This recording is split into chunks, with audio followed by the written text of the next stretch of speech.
Good morning. This is Tommy Stone with another devotional thought from the His Life book for Monday, June the 27th. We begin this week a new chapter on Luke 15, a set of parables that are among the most famous of those that Jesus shared while he was here on earth. And they really fit, as they always seem to do, in our current situation.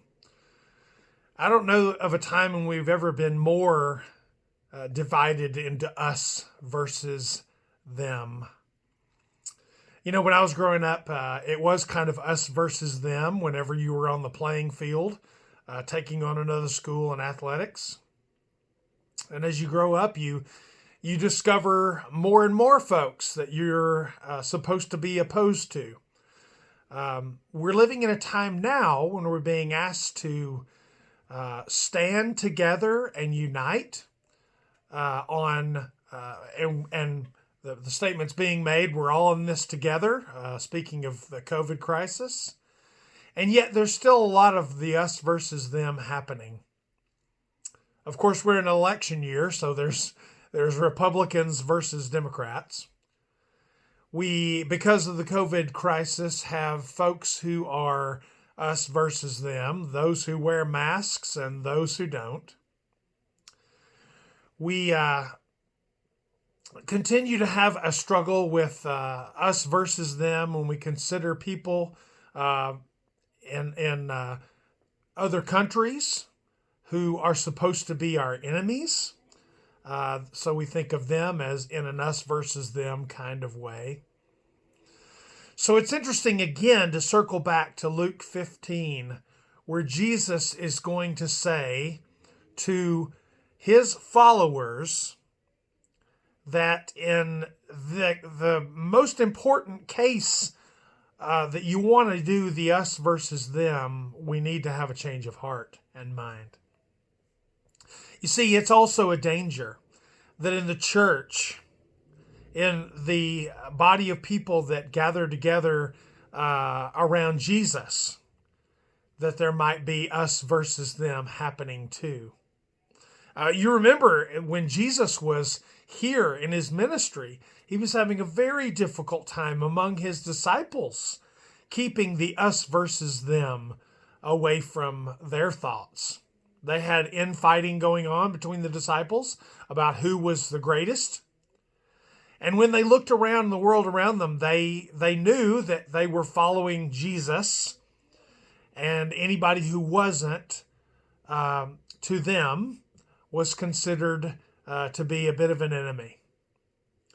So today we have that same struggle to see people who are hurting, people who are lost without Jesus, people we disagree with, as something other than enemies.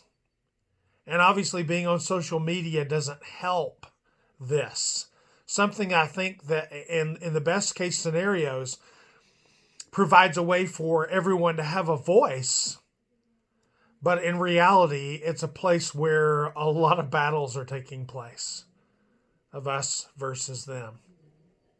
And so I really appreciate the devotional today that comes from Luke chapter 15. It's the beginning of the chapter, the setting, if you will, of the three famous parables here of the lost sheep, the lost coin, and the lost boy, as it's been explained by some folks. That's probably a helpful way to title these things because it really does focus on the lost and how we ought to feel about the lost. If you think about it, you have a story about a lost sheep, and even though there are plenty of sheep there, the shepherd goes and looks for the one that's lost because he cares about the lost sheep. And a woman who loses one of her 10 coins goes and looks for that one coin because it's very valuable to her. In the same way, God is concerned about lost people.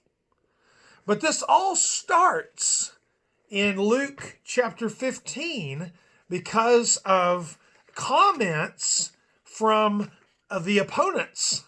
Some of those who are trying to take Jesus down a peg or two, who don't believe in his claims and that he's could be the Messiah.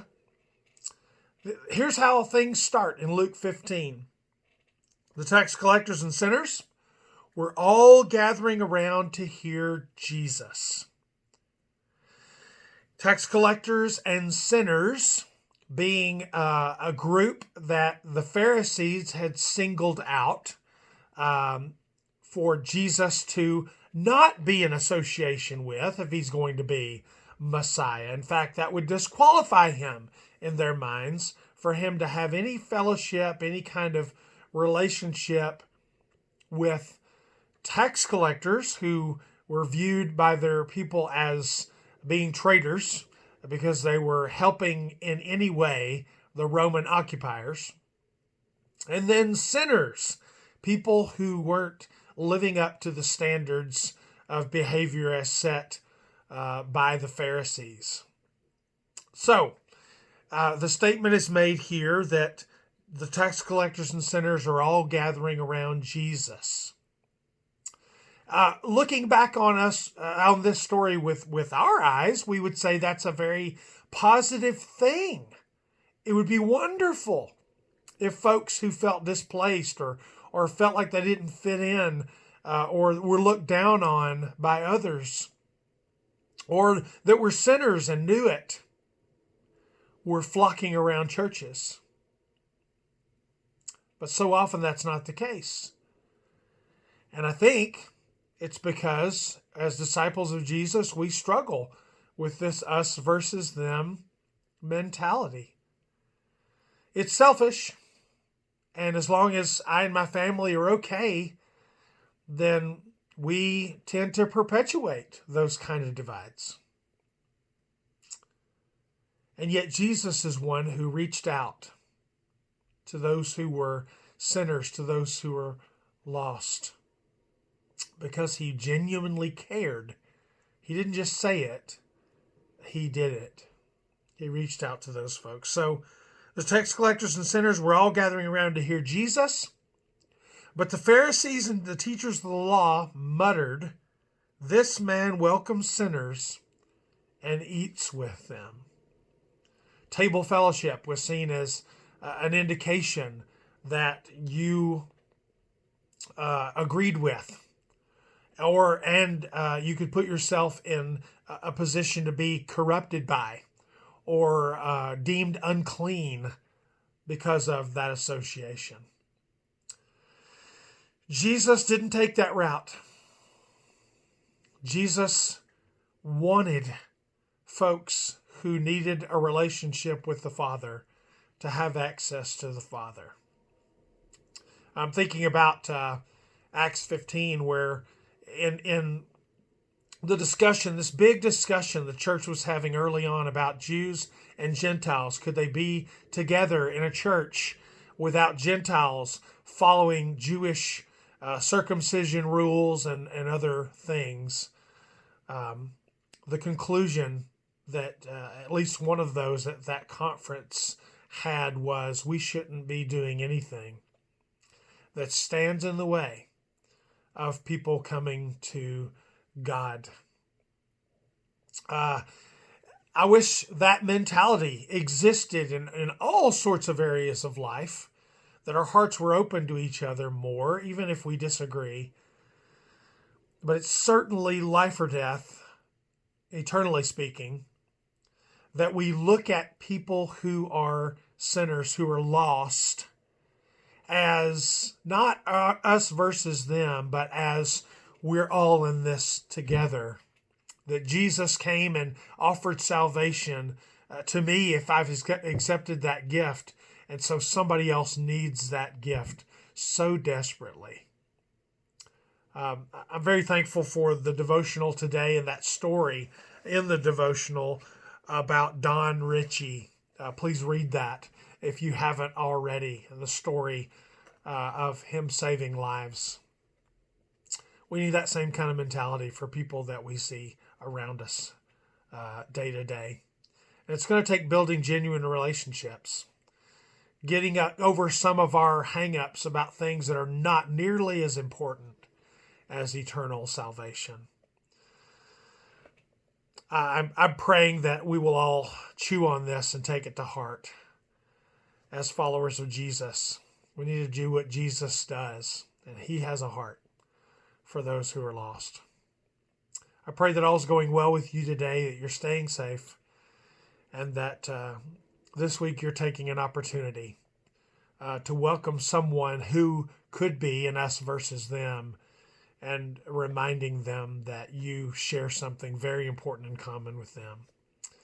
You're a sinner, saved by the grace of God, and they could be too. Thank you for tuning in again today, and we hope you're enjoying these readings. Have a wonderful Monday.